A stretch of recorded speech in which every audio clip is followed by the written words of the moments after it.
היום אנחנו נמצאים בפרויקט רמברנדט 36, בניין של 3 קומות, 8 דיירים, שנהרס היום, במקומו ייבנה פרויקט של 8 קומות, פרויקט בוטיק ייחודי.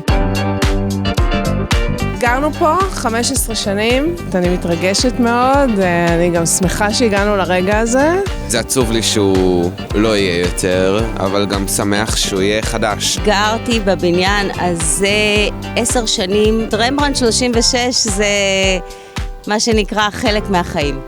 עצוב טיפה, אבל כאילו זה גם כיף, כי הבית הולך להתחדש והולך להיות יותר יפה ויותר גדול. אני רוצה להגיד תודה רבה לדיירים ובעלי הדירות.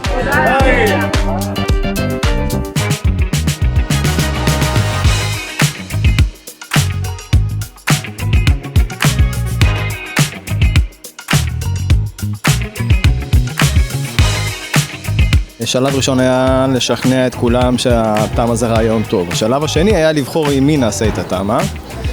וגם פה ראיינו לא מעט יזמים, ובסופו של דבר שי ואמיר נראו לנו גם רציניים וגם מקצועיים וגם אנושיים. פה אחד, אמיר ושי היזמים נבחרו. מהרגע הראשון היה ברור שהם יזמים אחרים.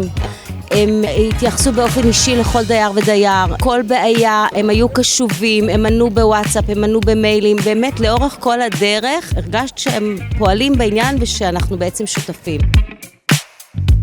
זה אחד הפרויקטים המהירים והמשמחים יותר. המהירות של הפרויקט הזה היא בעיקר בזכות שיתוף פעולה מצוין עם עורכי דין של הדיירים, פשוט ידעו לנהל את הדיירים בצורה נכונה. אחלה דיירים, יזם מדהים, עבד בקצב זמנים טוב, ואנחנו בטוחים שגם ההמשך יהיה טוב כמו שהיה עד עכשיו.